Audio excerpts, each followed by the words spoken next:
joanino, que marca principalmente a questão da emancipação da colônia brasileira da metrópole portuguesa. Então vamos lá, vamos por partes, vamos começar a compreender como se dá e como é que as coisas acontecem dentro dessa temática da história do Brasil. Então vamos lá.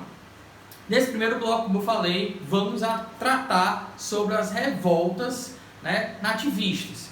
O que a gente tem que ver? Né? A questão das revoltas nativistas, elas não tem um cunho ideológico, elas estão mais ligadas a questões, né, dos comerciantes, dos brasileiros, com a tributação ou com a imposição da coroa portuguesa. E aí eu vou explicar cada uma delas, vou explicar o período onde acontece, e aí vocês vão conseguindo compreender junto do que eu falei nas aulas anteriores, né, principalmente nas aulas presenciais. Então, primeira grande revolta é a revolta de proclamação de Amador. Né? Ela acontece aonde? Em São Paulo. Vamos lembrar como era a questão da capitania de São Paulo, né? Principalmente a capitania de São Vicente. É uma capitania que ela fica abastecida principalmente pela economia interna, né? Questão dos bandeirantes. Qual o ano que acontece essa proclamação de Amador? 1641. Opa, vamos lembrar de uma coisa. Antes, que a gente, quando estuda história, pessoal, a gente tem que entender os antecedentes, certo? Tudo tem um porquê, um pra quê. Não acontece nada por acaso. E aí, o que estava acontecendo antes dessa proclamação? Lembre-se, de 1580 a 1640, União Ibérica. Isso é altamente importante. Por quê? O que é a União Ibérica? Né? A colônia brasileira que ficava na mão de Portugal, né? Durante todo esse processo de União Ibérica, quem vai tomar de conta, principalmente da parte econômica, comercial, vai ser os espanhóis. Pronto, já estou dando um spoiler aí do que vai acontecer. Então, dessa questão a gente já parte para outra. Região de São Paulo, dominada pelos bandeirantes. Né? Quando a gente lembra de bandeirantes, a gente lembra de quê? Excursões particulares de aprisionamento de indígenas, né? Procura de ouro, né? Procura de comércio. Pronto, já entenderam aí o que vai acontecer, né? Durante esse processo de União Ibérica, os bandeirantes vão fazer comércio principalmente com as colônias espanholas ali do Rio da Prata, certo? Olha aí a questão. Eles pegavam índios nativos brasileiros, vendiam para a região do Rio da Prata, né, como mão de obra escrava, e de lá eles traziam produtos contrabandeados durante todo esse processo, enquanto a Espanha dominou o Brasil. E aí, acabou a União Ibérica. Quem que retomou o poder? Portugal. Lembra-se, quando Portugal retomou o poder, encontra a sua economia o quê? Fragilizada. Então ela precisa urgentemente reaver tributos, reaver a riqueza dentro da sua maior colônia. Vamos entender isso aí.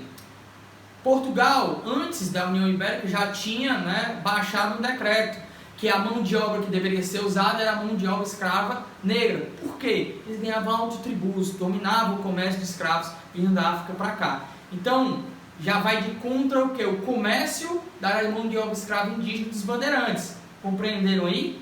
Pronto. Isso gera uma revolta, pessoal. Os bandeirantes não vão aceitar, porque além de ir contra, né, a questão da mão de obra indígena, que eles agora não vão poder vender, vão ter que ser obrigados a vender mão de obra escrava negra para todas as regiões no qual eles comercializam.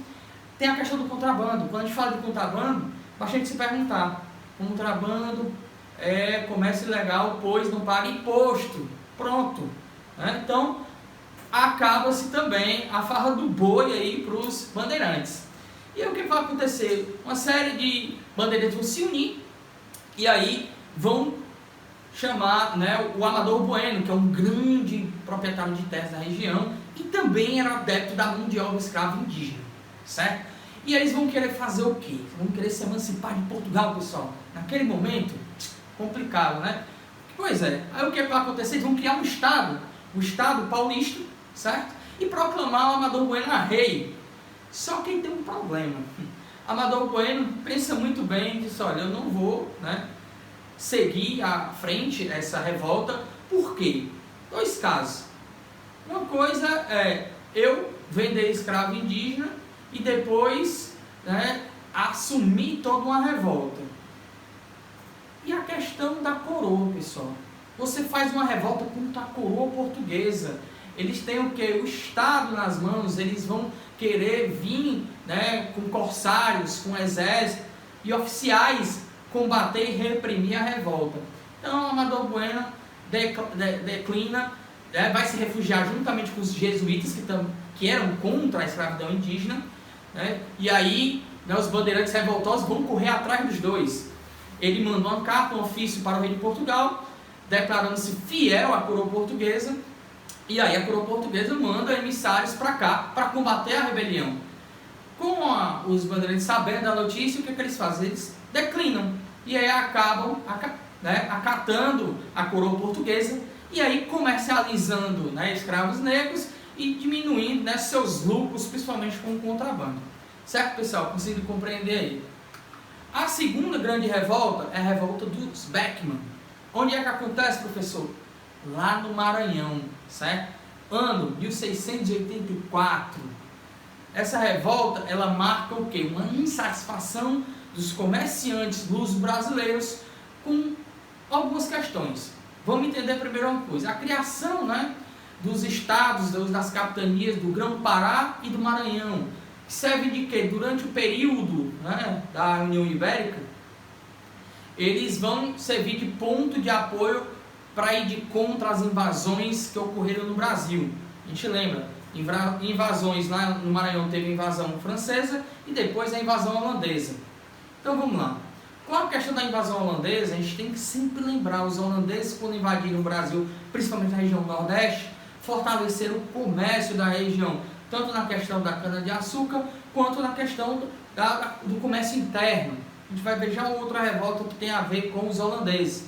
E aí o que é que acontece? Depois que eles saem, certo? Eles são expulsos pelos portugueses, quando os portugueses retomam o controle da sua maior colônia, que é o Brasil, eles instalam que é uma companhia de comércio, gerenciada por comerciantes portugueses, onde eles compram e revendem mercadorias com o preço que eles querem, né? Uma qualidade um tanto quanto duvidosa, e isso vai gerar o quê na região? A região que era conhecida como produtora de drogas do sertão, produção de tabaco, produção de cacau. Então, essa companhia de comércio do Maranhão e do Pará, do Grão-Pará, né, era responsável por comprar essas mercadorias e revender na região, e também trazer outras mercadorias de outras regiões, ali da região, né, do Maranhão, do Piauí, do nosso próprio Ceará e do Pará. E aí o que é que vai acontecer? Além dessa questão do monopólio comercial, tem a questão dos jesuítas, pessoal. A gente lembra, comerciante português, brasileiro e jesuítas não é uma combinação que dá muito certo. Por quê? Os jesuítas, né, tinham controle da mão de obra nativa brasileira dos índios, né, a questão da catequização, né, de tornar o índio nativo manso. Então eles controlavam, né, a mão de obra escrava indígena, e aí eles também iam de contra a escravidão desses índios pelos comerciantes. Isso gerou o quê? Uma instabilidade, uma indisposição entre as duas partes. Aí junta com a questão de baixos lucros, né, de declínio do comércio, né, por conta dessa companhia criada. E aí o que é que acontece? Os irmãos, né, o Manuel e Tomás Beckman, junto com outros comerciantes da região, resolvem fazer uma rebelião. Por quê? Já que não tem mão de obra escrava indígena abundante, eu vou ter que contrariar que mão de obra escrava negra. Só que ela é muito cara, e aí para a região, né, não compensa muito. O que é que o governo português faz? Subsidia, né, essa mão de obra escrava negra. Vende a eles a preço de custo. O que é que eles fazem? Eles vão pegar essa mão de obra negra e revender nas zonas açucareiras. E aí vão ganhar um dinheiro a mais com essa mão de obra vendida para a região açucareira. E aí vão, né, usar a mão de obra escrava indígena. Ou seja, eles arrumam confusão com a coroa portuguesa e arrumam confusão com os jesuítas. E ainda tem a questão do comércio, como eu já falei. Isso vai dar o quê? Uma revolta, né? Uma revolta no qual eles vão tomar o poder econômico da região, vão ficar durante 1 ano nesse comando, né? É o tempo hábil que a coroa portuguesa reúne uma esquadra, né, soldados da coroa para invadir a região. E aí reprimir essa revolta dos Beckman com muita violência. Fim dessa revolta. Manuel, né, vai ser preso, vai ser enforcado. O seu irmão, né, o Tomás, só vai ser preso e outras lideranças do movimento vão sofrer chicoteamento, vão ser expulsos do Brasil e ter que voltar para Portugal. Então, pessoal, espero que tenham conseguido compreender, né, essa questão da revolta dos Beckman. A próxima outra revolta, bem rápida para vocês conseguirem compreender, é a Guerra dos Emboabas. O que significa isso, pessoal? A Guerra dos Emboabas rolou ali na região das Minas Gerais, né, entre 1708 e 1709, durou só 1 ano, mas ela é muito importante. Por quê? O que acontece?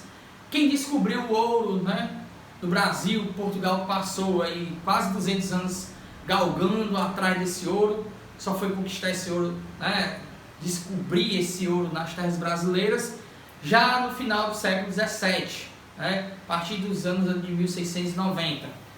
E aí quem descobriu esse ouro foram os bandeirantes paulistas. O que acontece aí, pessoal, para vocês compreenderem?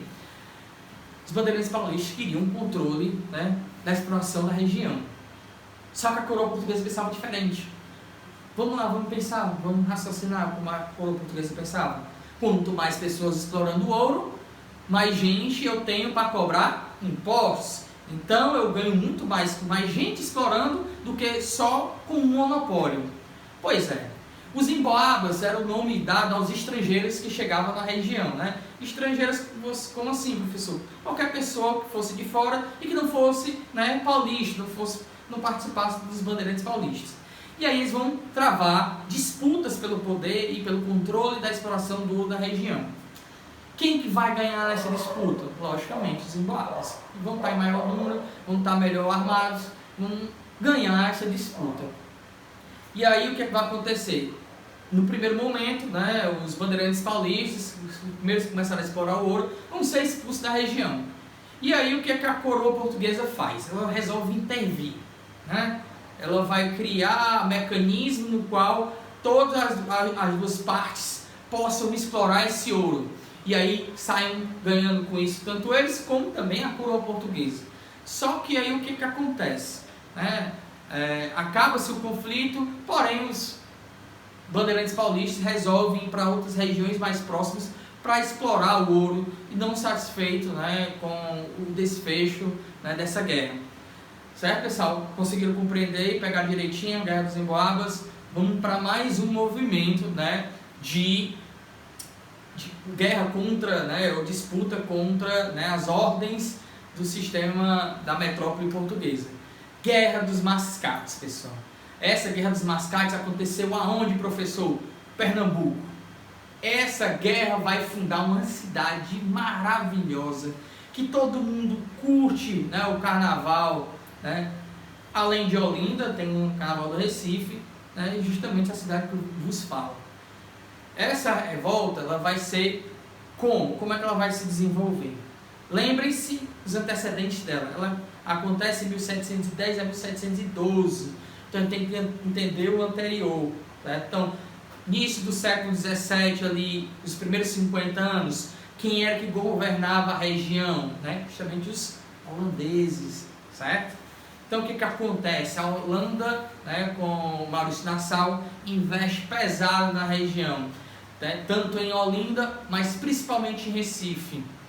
E aí o que acontece com isso? A gente sabe que Olinda ela é conhecida principalmente pela exploração da cana-de-açúcar, certo? A região açucareira é altamente importante. Com o domínio holandês, eles vão ganhar uma série de investimentos, tanto Olinda como um povoado de Olinda, que é Recife, certo? Por que Recife? Porque Recife vai ter um porto, vão criar um porto, e esse porto vai ser muito importante para a região, para escoar mercadorias e a chegada de mercadorias. Beleza. Sim, professor, mas explica aí por que é que vai rolar essa Guerra dos Mascates. Simplificando, para vocês conseguirem compreender. Os holandeses vão embora, né? A gente sabe que eles vão ser expulsos da região. E aí Olinda começa a entrar numa decadência. Por quê, professor? Quando a Holanda sai do Brasil, ela investe em outras colônias, né? As Antilhas holandesas, que hoje a gente conhece como Caribe. É a região que vai produzir o melaço, o açúcar, e vai concorrer com o açúcar de Olinda. Então o açúcar de Olinda vai perder prestígio internacional, vai se tornar mais caro, vai se tornar menos atrativo, né, para a compra dos países e pelo mundo inteiro. E aí o que acontece? Ao mesmo tempo que Olinda começa a declinar economicamente, Recife começa a sua ascensão.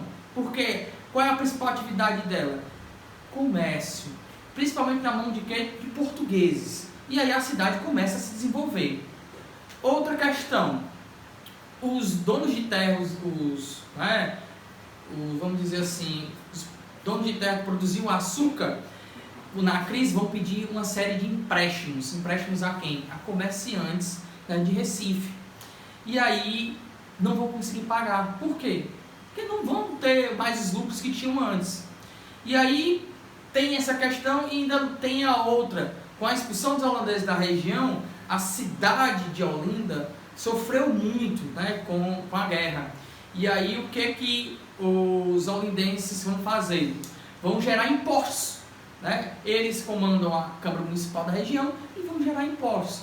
Impostos que também vão recair toda a região, inclusive em Recife. Os comerciantes portugueses que estão em Recife não vão gostar nada dessa situação. E aí começa um movimento para tornar a cidade, a região, aliás, o povoado, uma vila. E aí quando a gente tem de vila, né, no Brasil colonial, você dá um status de uma cidade. Certo? Onde começa a se ter o quê? Uma Câmara Municipal, aquela Câmara governada pelos homens bons, né? E aí o que os donos de terra lá de Olinda têm medo?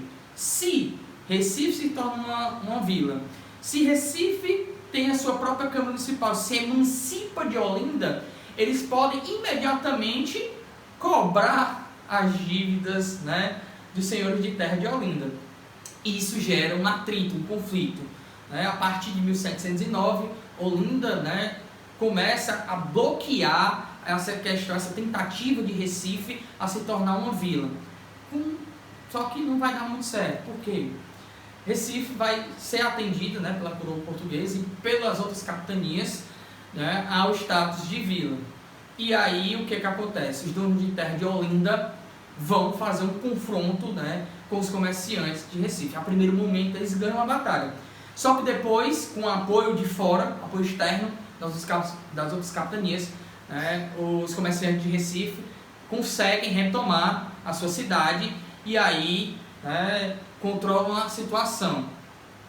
E a partir disso, o que vai acontecer? A coroa portuguesa vai intervir. Precisa resolver essa questão.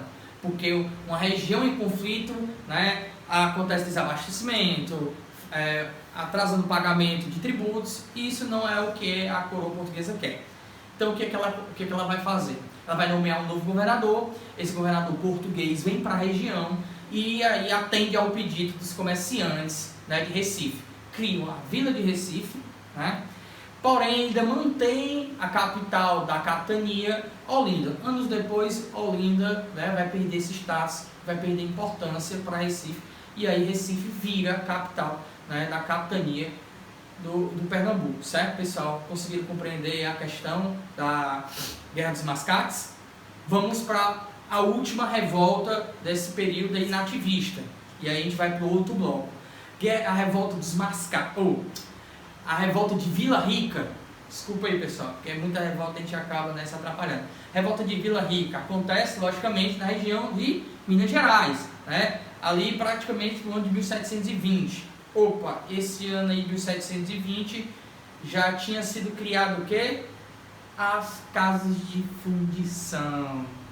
Pronto, esse é o principal ponto, né, dessa revolta de Vila Rica, né? Essa revolta de Vila Rica, ela tem outro nome, né? A revolta de Filipe dos Santos, que vai ser o líder dessa revolta. O que é que atendia essa revolta? Vamos lá. Antes, os exploradores do ouro faziam o quê? Explorava o ouro, pegava esse ouro, tornava ele em pó, né? Aí o que é que acontecia? Uma um vasto contrabando de ouro no Brasil.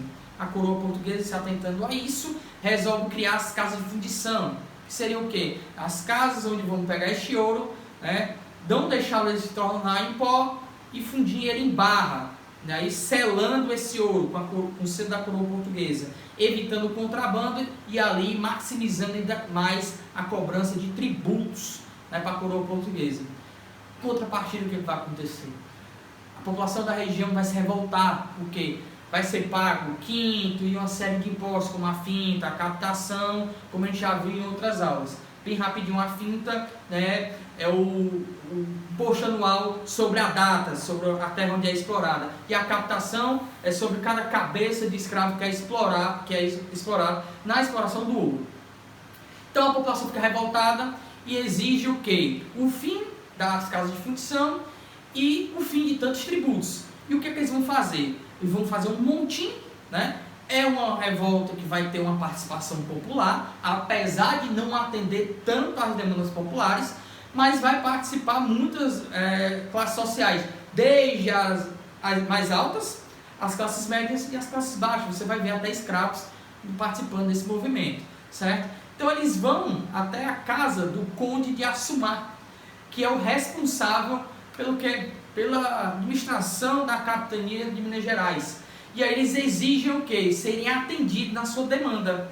O Conde de Assumar resolve, né, com medo daquela população em cima dele e acabar com a vida dele. Não, tudo bem, vou atender a demanda dessas reivindicações e vou, né, levar isso à coroa portuguesa. Nada mais era que o quê? Ele ganhar tempo. Ganhar tempo para chegarem membros da coroa portuguesa, soldados de todas as outras regiões e reprimir esse movimento. Tanto é que quando chegam os soldados, ele reúne mais ou menos 1.500 homens, reprime violentamente essa revolta, e aí o Filipe dos Santos vai ser preso. Quando ele é preso, ele vai ser usado como, né, vamos dizer assim, como exemplo. Ele é enforcado e depois esquartejado. Parte do seu corpo vai ser espalhado pela região para demonstrar o quê? Né, que não fossem de contra os interesses da coroa. Certo, pessoal? Então, encerrado aqui os movimentos nativistas, né, os principais, né, e aí a gente na outro bloco, na outra aulinha, a gente explica os dois principais movimentos emancipacionistas, tá? Até a próxima, beijo para vocês, se cuidem!